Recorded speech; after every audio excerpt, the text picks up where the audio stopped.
देखा सुनू आ बाँच पुस्तक 1 परमेश्वर से शुरू।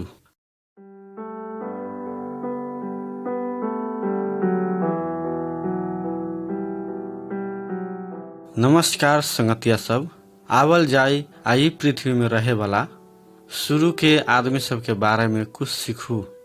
ओकनी सब हमने के एकमात्र साचा परमेश्वर के विषय में बहुत बात सब सिखाए सकी। जब तू ई आवाज सुनबे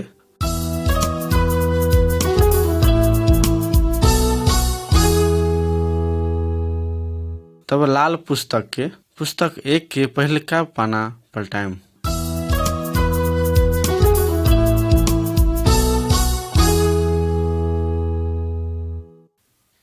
चित्र नंबर 1 आदम आ पशु सब जनावर सब। उत्पत्ति 1 अध्याय के 1 पद से 2 अध्याय के 14 पद तक। शुरू में ई पृथ्वी में कुछ भी न रहे, सिर्फ परमेश्वर ही रहे। परमेश्वर एगो बा, ऊ आत्मा बा, हमनी ओकरा न देखे सकिसी।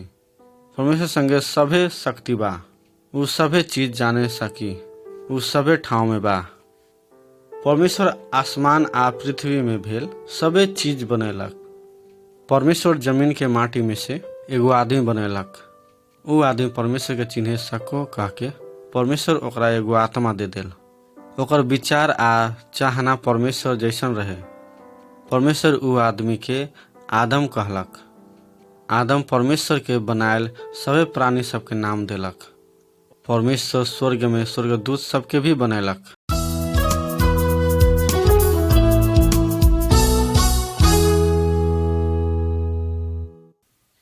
चित्र नंबर 2 आदम के लेल एगो पत्नी। उत्पत्ति 2 अध्याय के 15 पद से 25 पद तक। परमेश्वर आदम के एगो सुंदर बगीचा में रखले रहे आ ऊ ओकर देखभाल कैलक।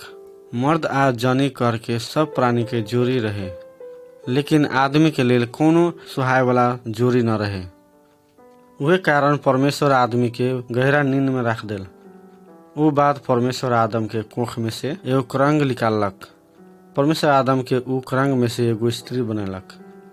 आ परमेश्वर ऊ स्त्री के आदमी के संगतिया बना के आदम की हाल लियलक। ऊ आदमी आ स्त्री लांगे रहे, लेकिन न लजाइत रहे। ओकनी सब परमेश्वर संगे संगतिया जैसन बातचीत करते रहे। ऊ निमन जगह में कोनो दुख, मृत्यु आ दुष्टता न रहे।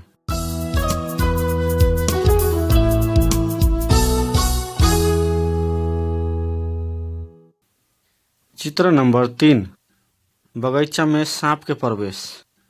उत्पत्ति 3 अध्याय के 1 पद से 8 पद तक। परमेश्वर आदम के कहलक, तू बगीचा के सभे गाछी के फल खा सकबे, लेकिन तू असल आ खराब ज्ञान देवे वाला गाछी के फल न खइह। काहे कि अगर तू ई फल खैबे त तू जरूर मर जेबे। शैतान स्वर्ग के एगो स्वर्गदूत रहे, लेकिन ऊ परमेश्वर के विरुद्ध में विरोधी रहे।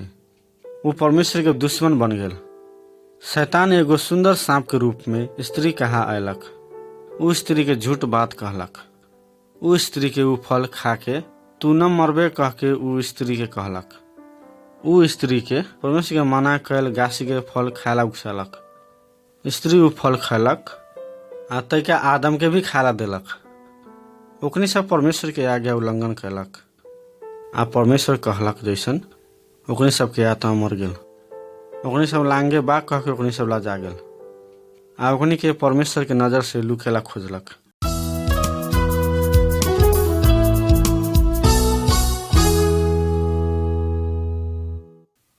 चित्र नंबर 4 आदम हावा बगीचा में से निकाल देल।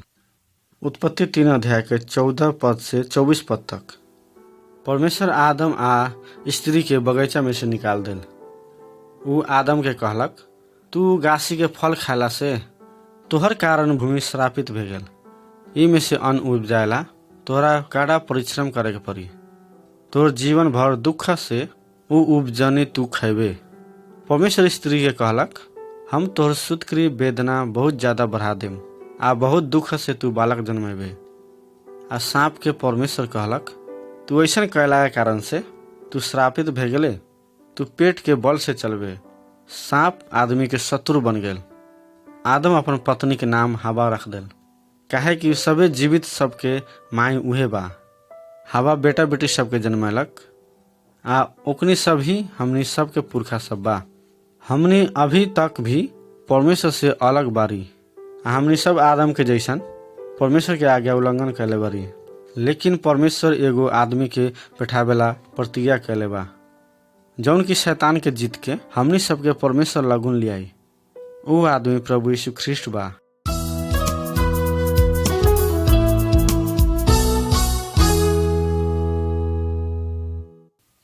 चित्र नंबर 5, नूहा आ बरखा जहाज। उत्पत्ति 6 अध्याय के 1 पद से 22 पद तक। आदम से जन्मित आयल आदमी सब शैतान के रास्ता अपनेलक। सिर्फ एक जना मात्र परमेश्वर के खुशी बनाए लागी कोशिश कलक। ओकर नाम नूहा रहे। परमेश्वर नूहा के कहलक, हमें सारा आदमी जाति सबके नाश करेला निर्णय कैले बारी, काहे कि पृथ्वी ओकनी सबके उपद्रव से भरल बा। तू अपन लेल एगो जहाज बनाव, सबे जीवित प्राणी सबके नाश करेला हम पृथ्वी में जल प्रलय लियाएम। तू अपन पत्नी, अपन बेटा सब आ पुतोह सबके लेके जहाज भीतर जो। सबे पशु पंछी में से हरेक जात के भाले आ पोथी जहाज में लिया, आ ओकनी सब भी बाँचो। नूह परमेश्वर के कहल जैसन कहलक।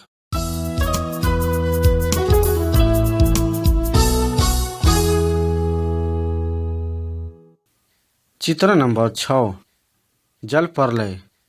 उत्पत्ति 7 अध्याय के 1 पद से 24 पद तक। नूह आदमी सबके परमेश्वर ओकनी सबके नष्ट करी कह के चेतावनी देलक, लेकिन ओकनी सब अपन दुष्ट चाल से न लौटलक। नूह आ ओकर परिवार आ सभे पशु पंछी के जोड़ी सब जहाज भीतरी पैसलक। परमेश्वर जहाज के ढोका बंद कर देल। ओकर बाद पानी पड़े लागल। 40 दिन 40 रात पानी पड़ते रह गेल। जमीन के नीचा से भी पानी के मूल सब फुटलक और सारा पृथ्वी पानी से भर गेल। नूहा आ जहाज में भेल आदमी सब आ पशु पंछी सब के अलावा और दोसर सभे आदमी सब आ पशु पंछी सब मर गेल।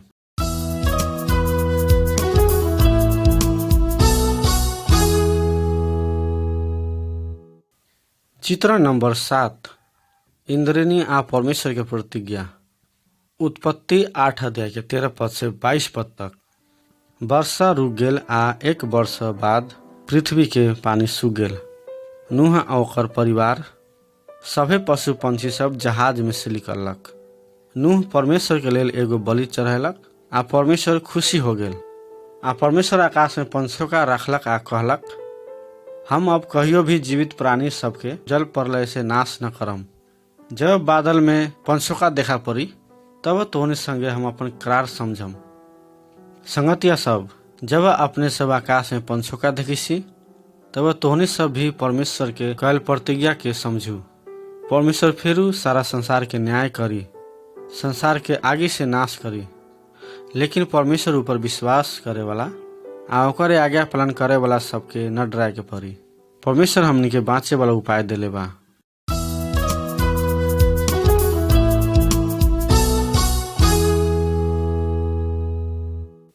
चित्र नंबर 8, बाबेल के धरारा। उत्पत्ति 11 अध्याय के 1 पद से 9 पद तक। नूह के बेटा सबके बहुते छोरा छोरी भेल। परमेश्वर ओकनी सबके सारा पृथ्वी भर फैल के बैठे के लेल कहलक, लेकिन आदमी सब सुटेला न चाहलक। ओकनी सब आसमान तक पुगे वाला एगो बड़का धरारा भेल। एगो शहर बनाए के निर्णय कलक। परमेश्वर वो आदमी सबके अनाज्ञाकारिता आ घमंड देखलक आ ऊ कहलक, ई सब तो एउटे जात बा आ एउटे भाषा बोले वाला बा। अब नीचा जाके ओकनी सबके भाषा बदल दू। चित्र में भेला आदमी सबके देखू त ओकनी सब एक दूसरा के भाषा बुझे न सकत बा। यही कारण से ओकनी सबके शहर बनाए के काम रुक गेल। बहुते ठाव में उ सब जाके बसवास करे लागल। आदमी सबके अनाज्ञाकारिता से ही बहुत भाषा हो गेल। अनाज्ञाकारिता से आदमी सबके एक दूसरा से अलग करेला आ आदमी सबके परमेश्वर से भी अलग करेला।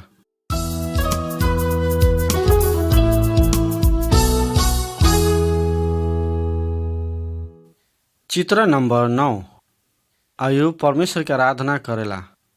अय्यूब 1 अध्याय के 1 पद से 12 पद तक। इस चित्र में भेल आदमी के नाम अय्यूब बा।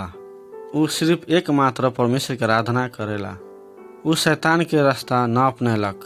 परमेश्वर खुद अय्यूब से खुशी भेल बात शैतान के कहलक। परमेश्वर अय्यूब के बहुत धनी बनैले रहे। अय्यूब के बहुते बेटा बेटी सब रहे, ओकर नौकर चाकर सब आ बहुत पशु सब भी रहे। एक दिन शैतान अय्यूब तो धनी बने लागी मात्र परमेश्वर के आराधना कैले बा कह के उ बात कैलक। उ परमेश्वर के कहलक, अगर अय्यूब संगे भेल सब चीज छीन लेम त उ तोहरा के श्राप दी। शैतान झूठ बोलित बा परमेश्वर के थाह रहे। अय्यूब गरीब रहे तैयो भी उ परमेश्वर के सेवा करी कह के परमेश्वर जानित रहे। उहे कारण अय्यूब असल आदमी बा कह के प्रमाणित करे के लागी परमेश्वर शैतान के अय्यूब के सभे चीज छीनेला अनुमति देलक।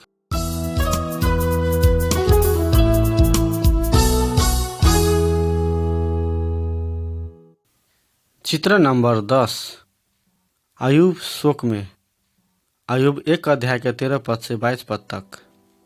एक दिन अय्यूब के नौकर सब ओकरा लगुन डर लागे वाला खबर लियलक। अय्यूब के शत्रु सब ओकर बैल आ गधा सब चोरायल आ ओकर नौकर सब के मारलक। बिजली चमक के ओकर सब भेड़ा सब आ चरवाहवा सब मर गेल। डाकू सब ओकर सभे ऊँट सब लूट के ले गेल। दोसर नौकर त औरो सबसे न निमन खबर दियलक आ कहलक, तोर बेटा बेटी भोज खाइत समय में एगो आंधी अलक आ घर गिर के ओकनी के सबे जना किचा के मर गेल। अय्यूब ई सुन के केस खौरलक आ भुइयां में थचक गेल आ उ कहलक, परमेश्वर देलक आ परम प्रभु ही ले गेल। परम प्रभु देलक आ परम प्रभु ही ले गेल। ओकर नाम धन्य के हो। इस सभे विपत्ति में अय्यूब परमेश्वर के न सरापलक।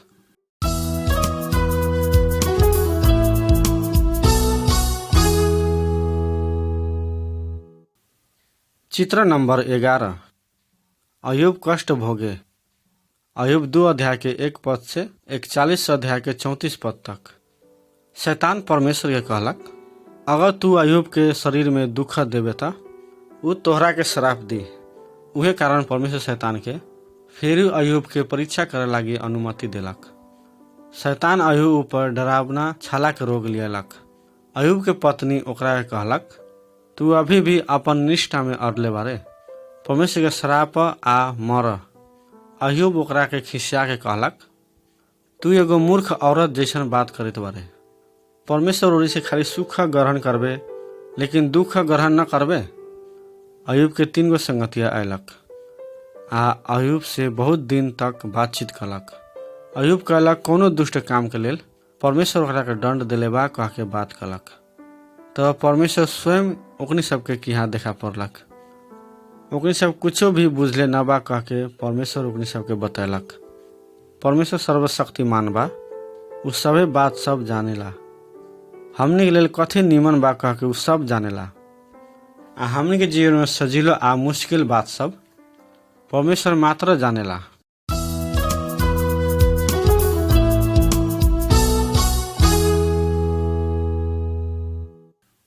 चित्र नंबर 12। अय्यूब के सुदिन। अय्यूब 42 अध्याय के 1 पद से 17 पद तक। परमेश्वर के महानता देखे के बाद परमेश्वर के शंका करके प्रश्न कैले बा अय्यूब पछताव कलक। अय्यूब अपने संगतिया सबके भी प्रार्थना कलक, काहे कि परमेश्वर के योजना के बारे में ओकनी सब भी कुछ न बुझले रहे। वो बात परमेश्वर अय्यूब के निमन कैलक आ फिर सब चीज से भरपूर कर देल। ओकर संगतिया सब ओकरा संगे भोज खायला आ ओकरा सौगत लियाए लागी ओकरा किहा अयलक। परमेश्वर फिर ओकरा 7 जना बेटा सब आ 3 जना सुंदर बेटी सब देलक। उ अपन बेटा सब 4 पुस्ता आ पर पोता देखे तक भी बचलक। अब पूरा बुढ़ेस काल में उ दीर्घायु होके मरलक। संगतिया सब, तोने सब ई जीवन में दुख कष्ट काहे पाइसे, काहे कि परमेश्वर के थाह बा। तोने सब ई जीवन में दुख कष्ट काहे पाइसे कह के परमेश्वर के थाह बा। याद राख, परमेश्वर हमनी के प्रेम करेला आ हमनी के लागी सबे से निमन चीज के मात्र चाहना करेला। हमनी ओकरा ऊपर भरोसा करू कह के परमेश्वर चाहेला। तब हमनी प्रभु यीशु ख्रिस्ट द्वारा शैतान से जीते सकम। प्रिय संगतिया सब, अब हम तोहनी सबके अब्राहम कहे वाला एक जना आदमी के बारे में बताएम। वो परमेश्वर के आज्ञा पालन कैला से परमेश्वर ओकरा बहुत जाति के पिता बनेलक आ ओकरे द्वारा हमनी सबके महान आ उदेक के आशीष प्राप्त कैले बारी।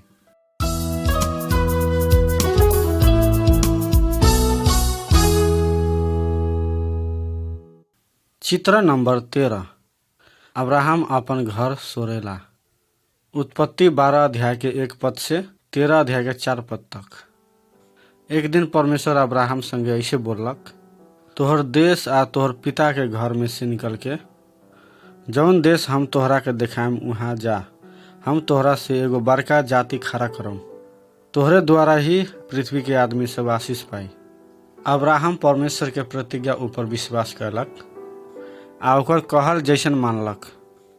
वो अपन पत्नी आ अपन संगे भेल नौकर सबके आ सभे धन संपत्ति लेके चल गेल।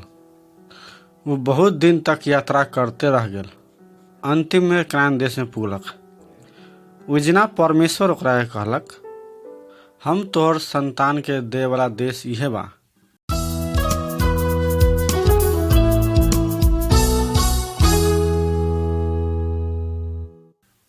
चित्र नंबर 14। अब्राहम आ लोत। उत्पत्ति 13 अध्याय के 5 पद से 18 पद तक। अब्राहम के लोत कहे वाला एगो भतीजा रहे, उहो अब्राहम संगे ही गेलक। अब्राहम आ लोत दुनू के बहुत संख्या में भेड़ा बकरा सब आ गाय वस्तु सबके बथान रहे। उ सभे के लिए पर्याप्त जगह न होला से अब्राहम आ लोत के चरवाहा सब के बीच झगड़ा भेल। उहे कारण अब्राहम लोत के कहलक, हमनी के बीच में झगड़ा न होस कह के हमनी के अलग अलग रहू। तू जौन जमीन ले के चाहे से उहे ले। लोथ अपन आ अपन बथान के लेल निमन ठाव खोजित रहे। इहे कारण उ उपजनी होए वाला जमीन रोजलक। उ सदोम कहे वाला शहर के लग में बेसी में बसवास करे लागी गेलक। उ बात परमेश्वर फिर ऐसन कह के अब्राहम के कहलक, तोहर देखल सबे ठाव तोहर आ तोहर संतान के हमेशा के लेल देम।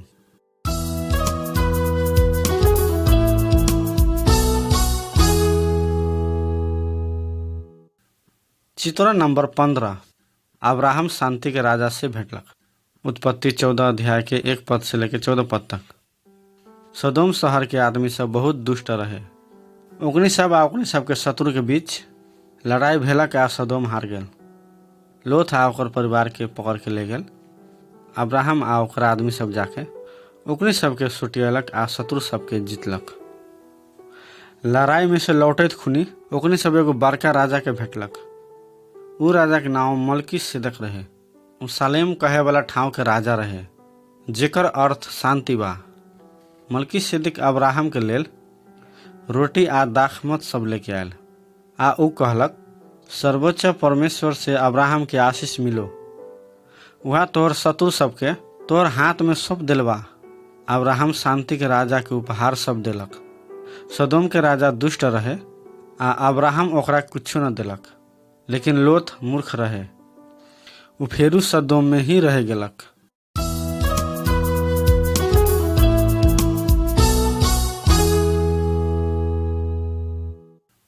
चित्र नंबर 16। अब्राहम तारा गनलक। उत्पत्ति 15 अध्याय के 1 पद से 21 पद तक। अब्राहम परमेश्वर के संगतिया बनलक, लेकिन अब्राहम दुखी रहे, काहे कि अब्राहम के कोनो संतान न रहे। परमेश्वर अब्राहम के बाहर ले गेल आ कहलक, आकाश ओरी देख के तारा गन सकबे कि न सकबे गन के देख, तोर संतान सब उतना ही ज्यादा हुई। अब्राहम परमेश्वर के प्रतिज्ञा ऊपर विश्वास कलक आ परमेश्वर ओकरा संगे खुशी होलक। परमेश्वर अब्राहम के एक दिन उ आ ओकर संतान सब सारा कनान देश के अधिकार करी कह के बतैलक।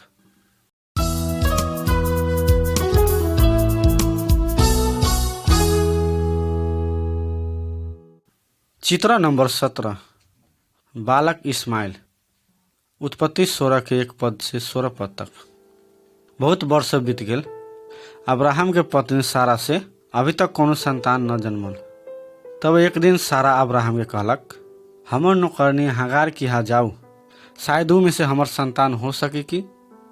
और इस सारा के नौकरनी अब्राहम द्वारा गर्भवती भेल। ऊ बाद सारा हगार से डाह करे लागल। हगार के संतावना देला परमेश्वर एगो स्वर्गदूत ओकरा के यहाँ पठेलक। परमेश्वर के दूत हगार के इस्माइल कहे वाला एगो बेटा जन्मली कह के बतैलक। परमेश्वर के दूत हगार के तू एगो बेटा जन्मेबे आ ओकर नाम इस्माइल रखबे। इस्माइल के बहुते संतान हुई आ ओकरा से एगो बड़का जाति खड़ा हुई। लेकिन परमेश्वर अब्राहम के कहलक, तोहर पत्नी सारा तोहरा लेल एगो पुत्र जन्माई आ हम अपन प्रतिज्ञा ओकरा द्वारा पूरा करम आ हमर करार स्थापित करम।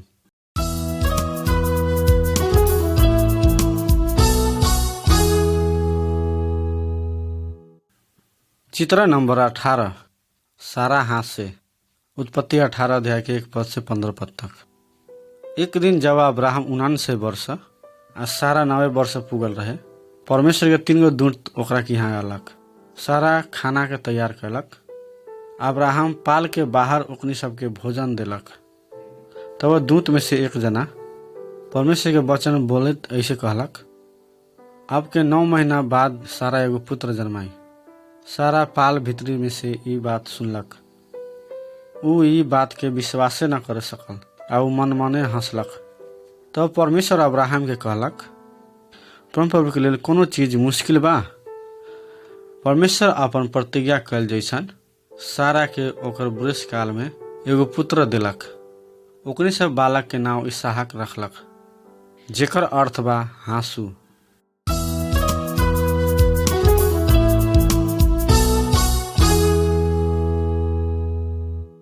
चित्र नंबर 19। सदोम के लेल अब्राहम के विनती। उत्पत्ति 18 अध्याय के 16 पद से 19 अध्याय के 29 पद तक। आदमी सब बहुत दुष्ट हो गला के कारण परमेश्वर सदोम के नाश करेला विचार कलक। अपन करे जाइत बात परमेश्वर अब्राहम के बतैलक। अब्राहम लोथ के समझलक आ परमेश्वर के कहलक, कथी अपने दुष्ट सबके साथ में धर्मी सबके भी नाश करबो? सारा पृथ्वी के न्यायकर्ता उचित न्याय न करी का? अब्राहम सदोम के बचावेला परमेश्वर संगे विनती कलक। आ परमेश्वर ओकरा कहलक, अगर हम उस शहर में 10 जना धर्मी भेटा जाता, हम उस शहर के नाश न करम। परमेश्वर के दूत सब सदोम ओरी गेलक, लेकिन धर्मी लोथ मात्र रहे। दूत लोथ के शहर में से भागे लागी चेतावनी देलक। ऊ बाद परमेश्वर स्वर्ग में से आगे बरसैलक। सदोम पूर्ण रूप से नाश हो गेल। सिर्फ लोथ आ ओकर 2 गो बेटी मात्र बचलक।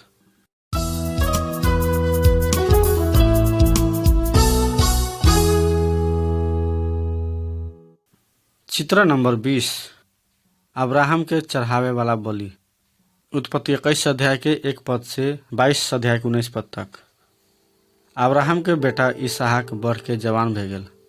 तब परमेश्वर अब्राहम के जांच कलक।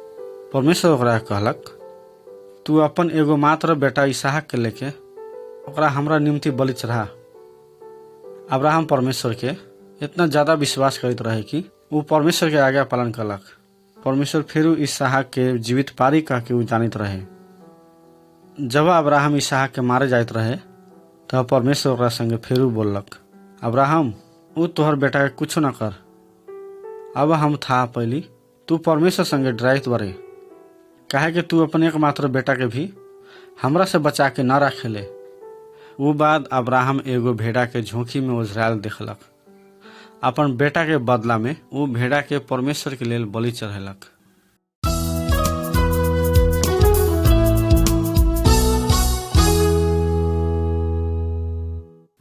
चित्र नंबर 21। वृद्ध अब्राहम आ ओकर दास। उत्पत्ति 24 अध्याय के 1 पद से 25 अध्याय के 26 पद तक। अब्राहम बहुत बूढ़ा हो गए रहे। तब ऊ अपन दास के बुला के कहलक, तू हमर बेटा के लेल एगो पत्नी खोज के लिया दे। अब्राहम इसहाक कनान देश छोड़ के गेलक, अथवा ऊ दुष्ट कनानी स्त्री सबके केकरो पत्नी बनाए के न चाहत रहे। ऐसे ही उदास कसम खैलक आ अब्राहम के आज्ञा पालन कलक। आ परमेश्वर उदास के अब्राहम के नातेदार तक पुगे लागी अगुवाई कलक। ओजना ऊ इसहाक के लेल एगो बहुत सुंदर पत्नी भेटलक। ओकर नाम रिबिका रहे। बाद में इसहाक आ रिबिका के एगो याकूब अथवा इसराइल कहे वाला एगोटा बेटा जन्म लेलक। उ इसराइल राष्ट्र के पिता बनलक। इजरायली सब अभी भी उहे भूमि में बैठित रहे जेकरा कनान कहत रहे। इसराइल से ही एगो आदमी अलक जौन सभे संसार के लेल आशीष लियलक।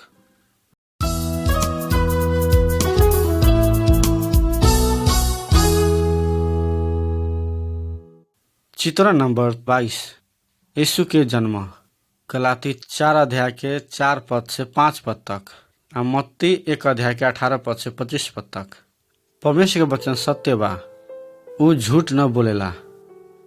शैतान के पराजित करे के लागी एक जना के पेठायम कह के परमेश्वर कहलक। हम दुष्ट सबके नाश करम कह के परमेश्वर नोह के चेतावनी देले रहे। आ परमेश्वर अब्राहम के उ अपन प्रतिज्ञा हमेशा पूरा करी कह के दिखाइत रहे।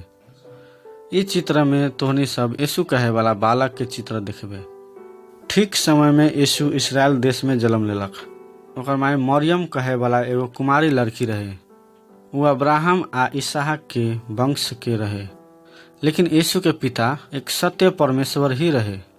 सारा संसार में आशीष ले वाला आदमी यीशु ही बा, काहे कि उ शैतान से जीते के लागी आ हमनी के परमेश्वर की हाले जाए लागी अयलक। ओकरे से ही परमेश्वर के प्रतिज्ञा पूरा होलक।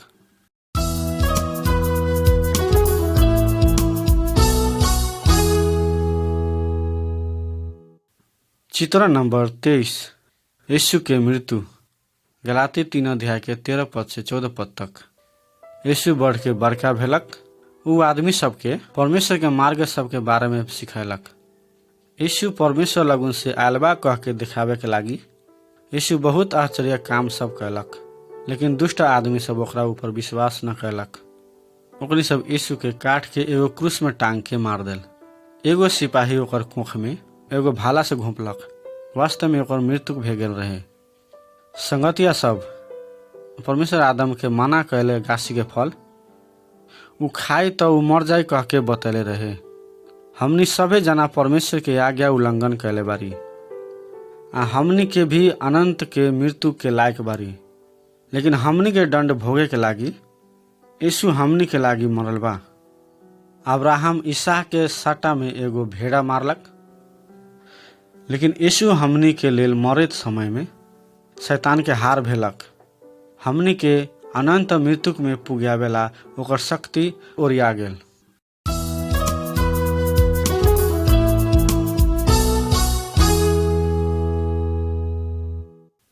चित्र नंबर 24। यीशु जीवित बा। यूहन्ना 20 अध्याय के 19 पद से 29 पद तक। यीशु के मरल शरीर चिहान में रखलक। लेकिन तीसरा दिन में उ फेरू जिंदा भे गेल। उ अपन चेला सबके किहा देखा पड़लक। लेकिन ओकनी सब में से थोमा कहे वाला एक जना चेला ओजना न रहे। ये कारण दूसरा सब जना ओकरा कहलक, हमनी के प्रभु के देखली। लेकिन उ विश्वास न कलक। आ यीशु फेरू ओकनी सब किहा देखा पड़लक। यीशु थोमा के उहाँ के हाथ के कांटी के बिल आ कोख में भाला से घोंपल घाव दिखैलक। यीशु थोमा के कहलक, शंका न कर, लेकिन विश्वासी हो। हमरा न देख के भी विश्वास करे वाला धन्य के बा। संगतिया सब, हमनी थोमा जैसन परमेश्वर ऊपर शंका करे वाला न बनू। हमनी अब्राहम जैसन बनू जौन परमेश्वर के प्रतिज्ञा सब ऊपर विश्वास करलक। यीशु में विश्वास करके हमनी के परमेश्वर के चिन्हे आ अनंत जीवन प्राप्त कर सकबै।